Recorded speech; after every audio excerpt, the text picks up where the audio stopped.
నమస్కారం అహాలి న్యూస్ కి స్వాగతం. వార్తల్లోని ముఖ్యాంశాలు. ఏపీ మంత్రుల పనితీరు ఆధారంగా ర్యాంకింగ్స్ ప్రకటించిన సీఎం చంద్రబాబు. ప్రథమ స్థానంలో ఫరూక్, చివరి స్థానంలో వాసంశెట్టి సుభాష్. చంద్రబాబుకి 6వ ర్యాంకు. తాను కూడా మెరుగుపడాల్సి ఉందని అంగీకరించిన చంద్రబాబు. ఇబ్రహీంపట్నం మూలపాడులో గ్రామ సచివాలయ సిబ్బంది చేస్తున్న ఎంఎస్ఎంఈ సర్వే కార్యకలాపాలని పరిశీలించిన జిల్లా కలెక్టర్ లక్ష్మీష. రాష్ట్ర పారిశ్రామిక శాఖ మార్గదర్శకాలకు అనుగుణంగా చేపట్టిన సూక్ష్మ, చిన్న, మధ్య తరహా సంస్థల ఎంఎస్ఎంఈ సర్వేలో వేగం పెంచాలని క్షేత్రస్థాయి సిబ్బందిని ఆదేశించిన కలెక్టర్. నగర ప్రజలకు ఎటువంటి ఇబ్బంది కలగకుండా చూసుకోవాలని విజయవాడ నగరపాలక సంస్థ కమిషనర్ ధ్యానచంద్ర వెల్లడి. నగరంలో ఉన్న బ్రిడ్జెస్ అన్నిటికీ కంచెలు ఏర్పాటు చేయడమే కాకుండా వాటికి పెయింటింగ్ వేయాలని అధికారులకి ఆదేశం. ఏపీ మంత్రుల ర్యాంకులు ఎవరిని ఎక్కువ చేయడానికి కాదని, ఎవరిని తక్కువ చేయడానికి కాదని సీఎం చంద్రబాబు వ్యాఖ్యానించారు. ప్రథమ స్థానంలో ఫరూక్ నిలవగా చివరి స్థానంలో వాసంశెట్టి సుభాష్ ఉన్నారు. సీఎం చంద్రబాబుకు 6వ ర్యాంకు ఉండగా తాను కూడా మెరుగుపడాల్సి ఉందని చంద్రబాబు అంగీకరించారు. రాష్ట్ర పారిశ్రామిక శాఖ మార్గదర్శకాలకు అనుగుణంగా చేపట్టిన సూక్ష్మ, చిన్న, మధ్య తరహా సంస్థల సర్వేలో వేగం పెంచాలని జిల్లా కలెక్టర్ డాక్టర్ జి లక్ష్మీష క్షేత్రస్థాయి సిబ్బందిని ఆదేశించారు. పోటీతత్వ, ఆరోగ్యకర పారిశ్రామిక ఆర్థిక వ్యవస్థను పెంపొందించే లక్ష్యంతో ఈ సర్వేను చేపట్టడం జరిగిందని కలెక్టర్ తెలిపారు.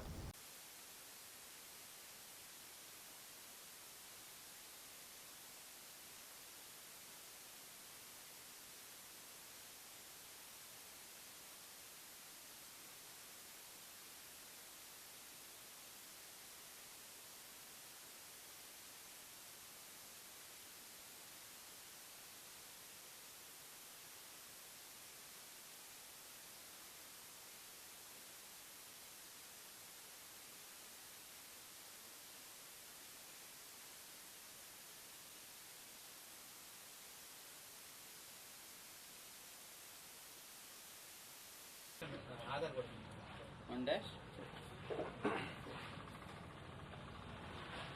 5 dash 32. 1 dash 5 dash 32. 5 dash 32.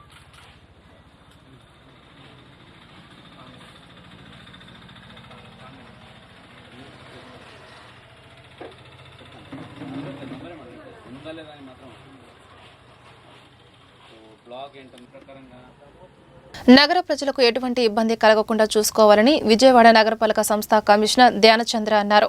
నగరంలో ఉన్న బ్రిడ్జెస్ అన్నిటికీ కంచెలు ఏర్పాటు చేయడమే కాకుండా వాటికి పెయింటింగ్ వేయాలని అధికారులను ఆదేశించారు. హైకోర్టు తమకు అనుకూలంగా తీర్పు ఇచ్చినప్పటికీ తమకు సంబంధించిన స్థలంలో అంబాపురం గ్రామ పంచాయతీ సర్పంచ్ గండికోట స్థలంలో అక్రమంగా ఫెన్సింగ్ ఏర్పాటు చేస్తున్నారని కమర్షియల్ ట్యాక్స్ మాజీ జాయింట్ కమిషనర్ పుల్లా జక్రయ్య ఆరోపించారు. విజయవాడ ప్రెస్ క్లబ్ లో ఏర్పాటు చేసిన విలేకరుల సమావేశంలో మాట్లాడుతూ ఆర్ఎస్ నెంబర్ 96/2లో ఉన్న స్థలాన్ని 2024లో కొనుగోలు చేశామని చెప్పారు. తమ స్థలం పక్కనే ఉన్న ఖాళీ స్థలంలో తమ స్థలాన్ని కలుపుకొని ఆక్రమించుకోవాలని చూస్తున్నారని అన్నారు. హైకోర్టు ఆర్డర్స్ ను ధిక్కరించి సర్పంచ్ సీతయ్య ప్రోద్బలంతో అతని అనుచరులు తమపై దాడికి పాల్పడ్డారని ఆవేదన వ్యక్తం చేశారు. తన ఆస్తికి సంబంధించిన దస్తావేజులన్నీ ఒరిజినల్ అని, ఇది పూర్తిగా ప్రైవేట్ ఆస్తి అని స్పష్టం చేశారు. తనకు రక్షణ కల్పించాలని ప్రభుత్వాన్ని కోరుతున్నట్టు చెప్పారు. 2022లో చేశారు వాళ్ళు. చేసిన తర్వాత ఈ ప్రాపర్టీ కొనుక్కుంటే దీని తర్వాత ఏమైంది, ప్రతిసారి మాది మాది అంటున్నారు కదా అని చెప్పి ఇదంతా ఎందుకు ప్రాబ్లం లేదని చెప్పి సివిల్ కోర్టుకి వెళ్తే సివిల్ కోర్టు అక్టోబర్ 3, 2024లో మనకి పర్మనెంట్ ఇంజక్షన్ ఇవ్వడం జరిగింది. ఆ తర్వాత ఏమైంది, 2 ఆగస్టు మళ్ళీ మేము వచ్చి చూస్తే మళ్ళీ ఇంకోసారి కూడా రోజు రెగ్యులర్గా అక్కడ మీటింగ్లు పెడతా ఉన్నారు, అది చేస్తూ ఉన్నారు, ఇది చేస్తున్నారు అంటే సరే ఇదంతా వర్కౌట్ కాదని హైకోర్టుకి వెళ్ళాం. హైకోర్టు 2/8/2024 వెళ్ళిన తర్వాత 7/1/2025 నాడు హైకోర్టు జడ్జిమెంట్ ఇచ్చింది. హైకోర్టు జడ్జిమెంట్ ఇన్ పీస్ఫుల్ మన ప్రశాంతంగా ఉన్నటువంటి పొజిషన్ని మీరు డిస్టర్బ్ చేయకూడదు అని చెప్పి చేశారు.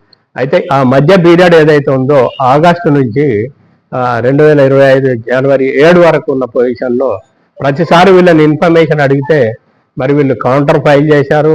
దాన్ని ఇది మాది అని చెప్పి దాన్ని కౌంటర్ వేయాల్సిన అవసరం ఉండే కానీ వాళ్ళు కౌంటర్ కూడా వేయలేదు.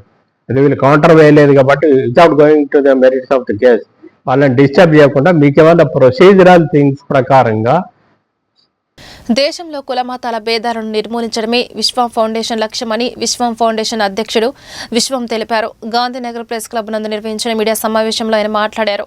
ఢిల్లీ, ఉత్తరప్రదేశ్తో కలిపి నేటికి 9 రాష్ట్రాల్లో కుల మత వివక్షత నిర్మూలనపై కార్యక్రమాలు చేపట్టామని, మనుషుల మధ్య కుల మత భేదాలు పోయి భారతీయులలాగా నిలబడాలన్నారు. పూర్వకాలపు మత కుల విద్వేషాలు నేటి సైన్స్ యుగంలో చెల్లదని, కులమత భేదాలు మానవత్వానికి విరుద్ధమని చెప్పారు. మనుషులను విడదీసే కులమతాల చిచ్చులతో బతకడం మనిషికి తగదన్నారు. మనుషులంగా అందరం కలిసి బతుకుదామనే నిర్ణయానికి భారతీయులమైన మనమందరం కలిసి రావాలన్నారు. అందరు కూడా నమస్కారం అండి. మీడియా మిత్రులు కూడా అందరు కూడా నమస్కారం. ప్రపంచ మనుషులందరూ కూడా నేను నమస్కారం చెప్తూ ఇవాళ మొట్టమొదటిగా ముందుకు రావడం జరిగింది. నా పేరు యూనివర్స్, మాది సోవా గ్రామం అండి, డుమ్రిగూడ మండలం, ఏఎస్ఆర్ జిల్లా, ఆంధ్రప్రదేశ్. సుమారుగా 22 సంవత్సరాల నుండి అనేకమైనటువంటి కార్యక్రమాలు, ఒకటి కాకుండా అనేకమైనటువంటి ఎయిడ్స్ అనుకోండి, లేకపోతే కరప్షన్ మీద అనుకోండి, లేకపోతే కరోనా మీద అనుకోండి, అనేకమైనటువంటి కార్యక్రమాలు, కొన్ని వందల మందిని జాబ్ హోల్డర్స్గా చేశాం. అలా కంటిన్యూ చేస్తూనే ఉన్నాం. ఎక్కడ ఫ్లెక్సీ పట్టుకొని నిలబడి ఉన్నారంటే మేమే, మాది విశ్వం ఫౌండేషన్ వాళ్ళు, నేను ఉంటాను. సో అలాగా కార్యక్రమాలు చేస్తూ ముందు నుండి కూడా ఇది స్థాపించిన ఒక ఉద్దేశం లేక అప్పటి నుండి కూడా అసలు మానవుల మధ్య ఈ కులమతాలు ఏంది, ఈ కులమతాలు ఎందుకున్నాయి, ఇది పోవాలి కదా, మన బ్రదర్స్ మధ్య ఈ తగాదాలు ఎందుకు ఈ ప్రపంచంలో, కేవలంగా దీని మీద హోలీ క్రూసేడ్స్ అని, మర్డర్లని, మానభంగాలని, ఒకరికొకరు పడవకుండా నీ అనే భేదాలతో ఈ యొక్క ప్రపంచం అట్టాడుకుపోతుంటే మానవులైనటువంటి మనిషి అయినటువంటి నేను ఎక్కడో కుగ్రామంలో పుట్టి ఇవి చూసుకొని ఎట్లా ఉంటాం దాన్ని. కాబట్టి ఇది ఎలాగైనా సరే దీన్ని కుక్కటి వేలుతో Pikili పెంచేయవలసిందే. Nowhere in the world should be this caste and religion or other racism.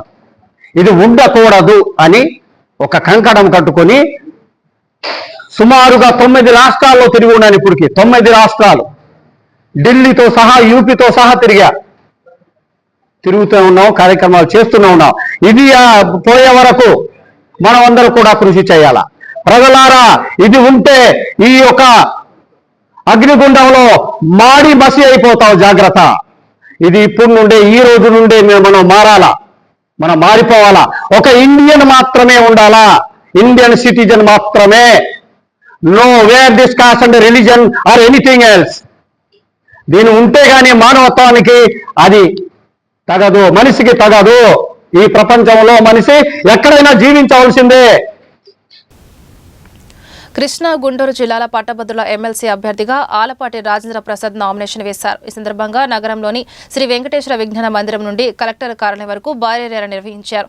ఈ కార్యక్రమంలో మంత్రులు కొలుసు పార్థసారథి, నాదెండ్ల మనోహర్, ఉమ్మడి కృష్ణా, గుంటూరు జిల్లాల ఎమ్మెల్యేలు పాల్గొన్నారు. టీడీపీ, బీజేపీ, జనసేన నేతలు, కార్యకర్తలు ర్యాలీగా తరలివచ్చి ఆలపాటికి మద్దతు తెలిపారు. కలెక్టర్ నాగలక్ష్మికి నామినేషన్ పత్రాలను అందజేశారు. అనంతరం మంత్రులు, ఎమ్మెల్యేలు మీడియాతో మాట్లాడారు. మాజీ మంత్రిగా ప్రజలకు అందుబాటులో ఉండే నాయకుడు ఆలపాటి రాజేంద్ర ప్రసాద్ కి ఎంతో మంచి పేరు పొందారని చెప్పారు. గత ఎన్నికల్లో తెనాలి సీటును సైతం త్యాగం చేసి కూటమి ప్రభుత్వానికి మద్దతుగా నిలిచారని అన్నారు. ఈ నేపథ్యంలో పట్టభద్రుల ఎమ్మెల్సీ అభ్యర్థిగా ప్రస్తుతం మళ్లీ పోటీ చేయడం ఆనందంగా ఉందన్నారు. ఆలపాటి గెలుపు కోసం సమిష్టిగా పనిచేస్తామని వారు వెల్లడించారు. గుంటూరు జిల్లాలో సీనియర్ నాయకులు విద్యార్థి దశ నుంచి, యువజన విభాగం నుంచి 94 నుంచి ఈ రోజు వరకు రాష్ట్ర ప్రజలందరూ మెచ్చేటువంటి అభ్యర్థిని ఎంపిక చేశారు అని చంద్రబాబు గారిని కానీ, కూటమి నాయకులను కానీ, రాష్ట్ర వ్యాప్తంగా హర్షించేటువంటి నాయకుడిని ఆలపాటి రాజేంద్ర ప్రసాద్ గారిని నియమించడం అనేటువంటిది రాష్ట్ర వ్యాప్తంగా ఆమోదం పొందినటువంటి నాయకుడు ఆలపాటి రాజేంద్ర ప్రసాద్ గారు. ఈ జిల్లాలో ఒక చెరగని ముద్ర ఉంది. 99లో మంత్రిగా ఉన్నప్పుడు కానీ, ఇప్పటివరకు అనేకసార్లు పోటీ చేయటంలో కానీ, నిన్న 24లో సీటు లేకపోయినా జనసేనకు సీటు ఇచ్చినా గెలిపించుకొని వచ్చి 19-24 మధ్య కూడా తెలుగుదేశం పార్టీ అధికారంలో లేనప్పుడు పార్టీ కోసం అహర్నిశలు కష్టపడినటువంటి హిస్టరీ ఉన్న రాజేంద్ర ప్రసాద్ని ఈరోజు కృష్ణా గుంటూరు గ్రాడ్యుయేట్స్ అభ్యర్థిగా నిలబెట్టడాన్ని ఈరోజు కూటమి గెలుపు అనేటువంటిది నల్లేరు మీద నడక రాజేంద్ర ప్రసాద్ గారిది. మేము ఎంత పర్సంటేజ్ మ్యాక్సిమం ఒక హిస్టరీ క్రియేట్ చేయాలనేటువంటిది ఈ గ్రాడ్యుయేట్ ఎమ్మెల్సీ ఎన్నిక ద్వారా అందరి ప్రయత్నం. గెలుపు గురించి కాదు, గెలుపు అనేటువంటిది నల్లేరు మీద నడక. మెజారిటీ 90% పైబడి ఓట్లు గ్రాడ్యుయేట్స్. నేను పామర నియోజకవర్గ ఎమ్మెల్యే వర్ల కుమార్ రాజా, కృష్ణా జిల్లా నుంచి ఈరోజు ఆలపాటి రాజేంద్ర ప్రసాద్ గారు పట్టభద్ర ఎమ్మెల్సీ ఎన్నిక అభ్యర్థి అయినటువంటి ఆలపాటి రాజేంద్ర ప్రసాద్ గారిని ఆయనకి మద్దతు పలకటానికి ఆయనతో పాటు నామినేషన్ కార్యక్రమాల్లో పాల్గొనడం జరిగింది. ఈరోజు ఏ వీధిలో ఎక్కడ చూసినా ఈరోజు గుంటూరు గర్జించింది. ఏ వీధిలో ఎక్కడ పలుకుతున్నా ఎక్కడ మాట్లాడినా అందరూ కూడా ఏ ఫర్ యాపిల్ కాదు, ఏ ఫర్ ఆలపాటి అనే విధంగా మనకి ప్రతి ఒక్కరి నోరెమ్మట. మరి ముఖ్యంగా పట్టభద్రులు ఎవరిని కదిలించిన అనే మాట ఇదే, ఆలపాటి ఆలపాటి అని జపం చేస్తున్నారు. ఎందుకనంటే ఆయన పడ్డ కష్టం, ఆయన చేసిన త్యాగమే ఈరోజు అందరూ కూడా ఆయన పేరును కొనియాడుతున్నారు. ఎన్నికలు వచ్చినప్పుడు రాబోయే రోజుల్లో ఏదైతే 27వ తారీఖు ఉందో ఆ రోజున ఓటు ద్వారా అందరూ కూడా ఆయన అంటే ఎంత అభిమానం ఉంది, ఆయనకి ఎంత మద్దతు అనేది ఆ ఓటు పర్సంటేజ్ ద్వారానే చూడొచ్చు. ఎందుకంటే నేను ఆయన త్యాగం గురించి ఇందాక పెద్దలు చెప్పారు. అదేవిధంగా ఆయన ఒక న్యాయవాది, మాజీ మంత్రివర్యులు, ఎన్నిటితో పాటు 100 రోజులుగా ఆయన పడుతున్న శ్రమ. ఈరోజు ప్రజలు ఒక అద్భుతమైన మ్యాండేట్ ఇచ్చారు, మార్పు కోరుకున్నారు. ముఖ్యమంత్రి చంద్రబాబు గారు వస్తేనే గాడి తప్పిన రాష్ట్రం గాడిలో పడుతుంది, శాంతి భద్రతలు సజావుగా ఉంటాయి, ప్రజలకి స్వేచ్ఛ ఉంటుంది, ప్రజాస్వామ్యం నిలబడుతుందనే నమ్మకంతో ఈరోజు ఒక అద్భుతమైన మ్యాండేట్ ఇచ్చారు. దానికి తగ్గట్టుగానే సంచలనాత్మక కార్యక్రమాలు, సాహసోపేతమైన కార్యక్రమాలు చేసుకుంటూ ఈరోజు సుపరిపాలన దిశగా అడుగులేస్తుంది ఈ కూటమి ప్రభుత్వం. మీరు ఒక్కసారి చూస్తే ఈ 8 నెలల్లో 8 రోజులు కూడా ఖాళీగా లేరు ముఖ్యమంత్రి చంద్రబాబు గారు. అడుగడుగునా ప్రజాహితం, అభివృద్ధి. ఈరోజు జనసేన, తెలుగుదేశం పార్టీ, భారతీయ జనతా పార్టీ తరఫున చంద్రబాబు నాయుడు గారు నిర్ణయించిన తెలుగుదేశం పార్టీ అభ్యర్థి ఆలపాటి రాజేంద్ర ప్రసాద్ గారు ఒక శుభ దినం ఈరోజు నామినేషన్ సమర్పించడం జరిగింది. ఈ నామినేషన్కి జిల్లాలో ఉన్న ఎమ్మెల్యేలు, అలాగే మంత్రులు, తెలుగుదేశం పార్టీ అధ్యక్షులు పల్లా శ్రీను గారు అందరూ వచ్చి ఉన్నారు. 33 నియోజకవర్గాల్లో జరిగే ఈ ఎన్నిక గ్రాడ్యుయేట్స్ కోసం, వాళ్ళ విలువలు కాపాడటం కోసం, వాళ్ళ హక్కుల్ని కాపాడటం కోసం, అలాగే మరెన్నో ఉద్యోగాలు కల్పించడం కోసం కూటమి ప్రభుత్వంలో పెద్ద ఎత్తున ఈరోజు ఆలపాటి రాజా గారు నామినేషన్ వేయటం జరిగింది. ఈ నామినేషను చాలా ఎంతో ఉల్లాసంగా, ఉత్సాహభరితంగా సాగిన విధానాన్ని బట్టి ఎట్టి పరిస్థితుల్లోనూ వారు వన్ సైడ్ అని అందరూ భావిస్తూ ఉన్నారు. కానీ హానరబుల్ సీఎం నారా చంద్రబాబు నాయుడు గారు మాత్రం ఎప్పుడూ కూడా ఎలక్షన్ చిన్న చూపు చూడొద్దు.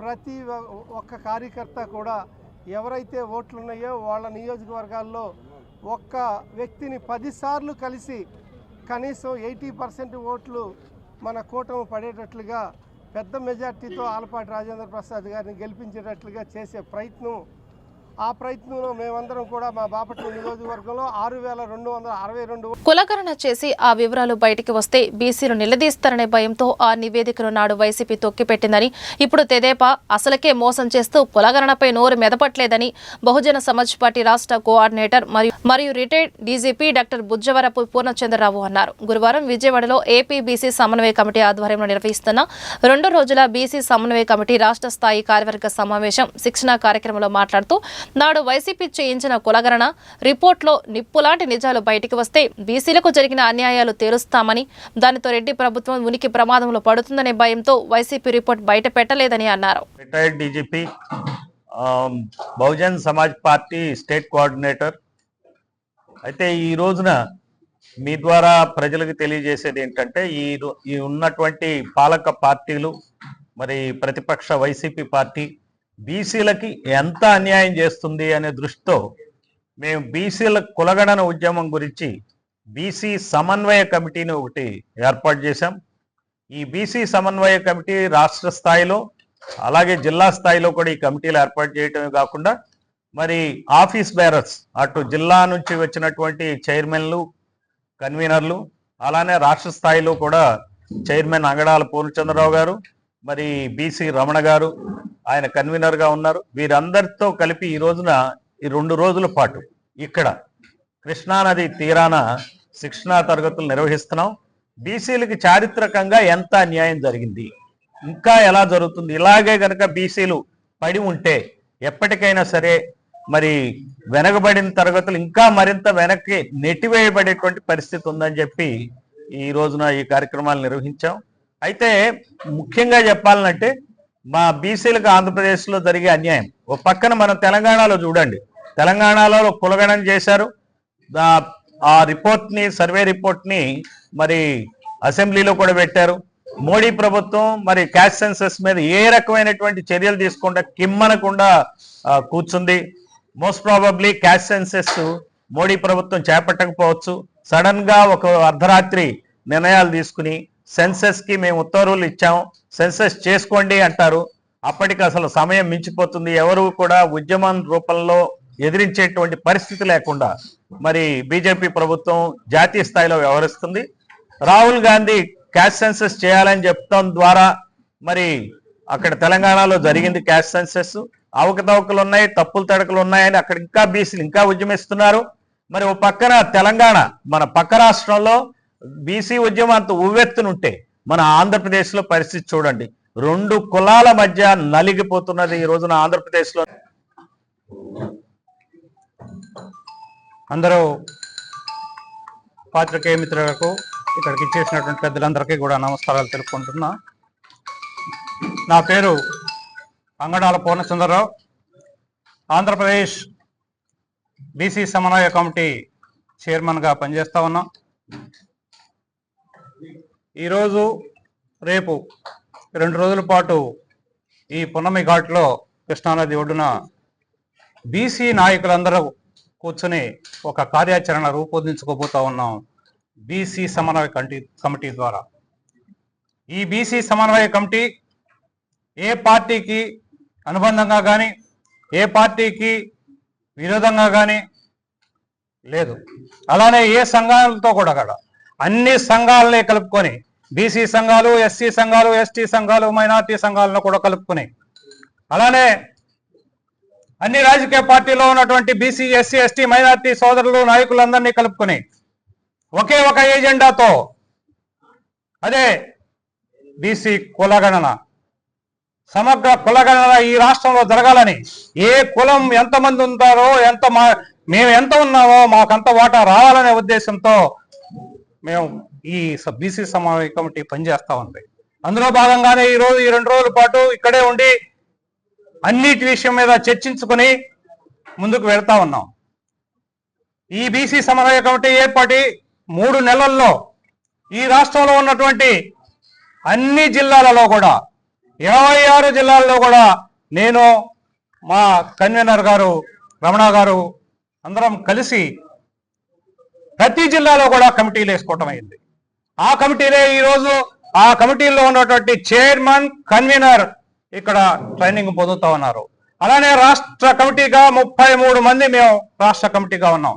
ఈ 33 మంది ఈ 54 మంది మొత్తం కలిపి అలానే పెద్దలందరూ కూడా మన జే పూర్ణచంద్రరావు గారు, రిటైర్డ్ డీజీపీ గారు, అట్లానే బీఎస్పీ పార్టీ అధ్యక్షులు మన పరంజ్యోతి గారు, అలానే మా పెద్దలు మా నారగోని గారు, మా గురువు గారు, బీసీ నాయకుడు అంటేనే ఆయన నారగోని గారు, విఆర్ నారగోని గారి ఆధ్వర్యంలోనే ఇక్కడ ఈ శిక్షణా తరగతులు నడుస్తూ ఉన్నాయి. ఆయన ఈ కార్యక్రమానికి రావడానికి కూడా మేమందరం సంతోషిస్తా ఉన్నాం. వీళ్ళందరి సహకారంతో వీళ్ళందరి యొక్క తెలంగాణ రాష్ట్ర ముఖ్యమంత్రి రేవంత్ రెడ్డికి ఏపీఎం ఆర్పీఎస్ రాష్ట్ర అధ్యక్షులు పేరుపోగు వెంకటేశ్వరరావు మాదిగా కృతజ్ఞతలు తెలిపారు. విజయవాడ గాంధీనగర్ ప్రెస్ క్లబ్లో జరిగిన విలేకరుల సమావేశంలో పేరుపోగు వెంకటేశ్వరరావు మాదిగా పాల్గొని మాట్లాడారు. ఎస్సీ వర్గీకరణ తెలంగాణ రాష్ట్రంలో అసెంబ్లీలో ఆమోదింపజేయడాన్ని మేము స్వాగతిస్తూ, దేశంలోనే ఇప్పుడు ఉన్న ఈ పరిస్థితుల్లో ముందుగా వచ్చి వర్గీకరణ నేనే చేస్తానని ప్రకటించినందుకు ఆయనకి ఏపీఎంఆర్పీఎస్ తరఫున కృతజ్ఞతలు తెలియజేస్తా ఉన్నాం. ఎందుకనంటే 2024 ఆగస్టు 1వ తేదీన సుప్రీంకోర్టు ధర్మాసనం ఎస్సీలను ఏబిసిడి గ్రూపులుగా వర్గీకరించుకోవచ్చు,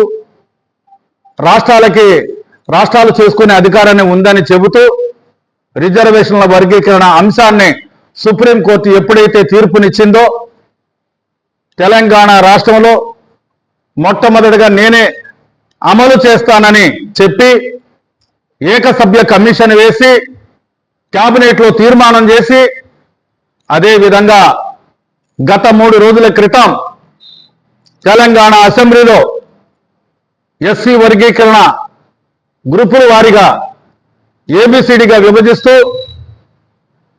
తెలంగాణ రాష్ట్ర ముఖ్యమంత్రి రేవంత్ రెడ్డి గారు అసెంబ్లీలో ఆమోదింపజేయడానికి ఆ తీర్పుని ఆ నిర్ణయాన్ని మేము పూర్తిగా స్వాగతిస్తున్నాం, అభినందిస్తున్నాం.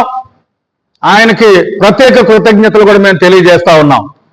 అంతేకాదు, ఆంధ్రప్రదేశ్ ఉమ్మడి రాష్ట్రంగా ఉన్నప్పుడు ఉమ్మడి రాష్ట్రంలో దేశంలోనే మొట్టమొదటిగా ఆంధ్ర రాష్ట్రంలో ఎస్సీలను ఏబిసిడి గ్రూపులుగా వర్గీకరిస్తూ అప్పటి ముఖ్యమంత్రి నారా చంద్రబాబు నాయుడు గారు ఎస్సీ వర్గీకరణ చేసిన ఘనత ఆయనదేనని సందర్భంగా మేము తెలియజేస్తా ఉన్నాం. ఆయన అప్పట్లో ఎస్సీ వర్గీకరణ చేయటం వల్ల 2000 సంవత్సరం నుంచి 2004 వరకు ఉద్యోగ అవకాశాల్లో 25,000 ఉద్యోగాలు మాదిగలకి వచ్చాయంటే నారా చంద్రబాబు నాయుడు గారు చేసినటువంటి కృషి ఫలితమే. కాబట్టి ఇప్పటి ప్రభుత్వంలో కూడా ఆయనే ముఖ్యమంత్రిగా ఉన్నారు. ఎస్సీ వర్గీకరణ గతంలో చేసింది ఆయన, ఇప్పుడు చేయబోయేది కూడా ఆయననే ఒక నమ్మకం, విశ్వాసం మా జాతికి ఉందని ఈ సందర్భంగా మేము వ్యక్తపరుస్తా ఉన్నాం. త్వరలోనే చేస్తారని నమ్ముతున్నాం. ఆయన కూడా ఏకసభ్య కమిషన్ రంజాన్ మిశ్రా గారిని వేసి కులగణన జరిపి త్వరలోనే ఎస్సీ వర్గీకరణ ఆంధ్రప్రదేశ్ లో కూడా జరగబోతుంది, చేస్తారనే నమ్మకం మాకుంది చంద్రబాబు గారి మీద ఈ సందర్భంగా మేము తెలియజేస్తా ఉన్నాం. అంతేకాదు, తెలంగాణ రాష్ట్రంలో ఎస్సీ వర్గీకరణ రేవంత్ రెడ్డి చేసిన వెంటనే ఆ రాష్ట్రంలో సంబరాలు జరుపుకోనియకుండా మందా కృష్ణ మాదిగ మాకు 9% కాదు 11% రిజర్వేషన్లు అమలు చేయాలని రేవంత్ రెడ్డిని ఏదైతే విమర్శిస్తున్నాడో మేము దాన్ని తీవ్రంగా ఖండిస్తా ఉన్నాం. ఎందుకనంటే మందా కృష్ణకు ఏపీ మంత్రుల పనితీరు ఆధారంగా ర్యాంకింగ్స్ ప్రకటించిన సీఎం చంద్రబాబు. ప్రథమ స్థానంలో ఫరూక్, చివరి స్థానంలో వాసంశెట్టి సుభాష్. చంద్రబాబుకి 6వ ర్యాంక్. తాను కూడా మెరుగుపడాల్సి ఉందని అంగీకరించిన చంద్రబాబు. ఇబ్రహీంపట్నం మూలపాడులో గ్రామ సచివాలయ సిబ్బంది చేస్తున్న ఎంఎస్ఎంఈ సర్వే కార్యకలాపాలని పరిశీలించిన జిల్లా కలెక్టర్ లక్ష్మీష. రాష్ట్ర పారిశ్రామిక శాఖ మార్గదర్శకాలకు అనుగుణంగా చేపట్టిన సూక్ష్మ, చిన్న, మధ్య తరహా సంస్థల ఎంఎస్ఎంఈ సర్వేలో వేగం పెంచాలని క్షేత్రస్థాయి సిబ్బందిని ఆదేశించిన కలెక్టర్. నగర ప్రజలకు ఎటువంటి ఇబ్బంది కలగకుండా చూసుకోవాలని విజయవాడ నగరపాలక సంస్థ కమిషనర్ ధ్యానచంద్ర వెల్లడి. నగరంలో ఉన్న బ్రిడ్జెస్ అన్నిటికీ కంచెలు ఏర్పాటు చేయడమే కాకుండా వాటికి పెయింటింగ్ వేయాలని అధికారులకి ఆదేశం. ఈ వార్తల కిందతో సమాప్తం. నమస్కారం.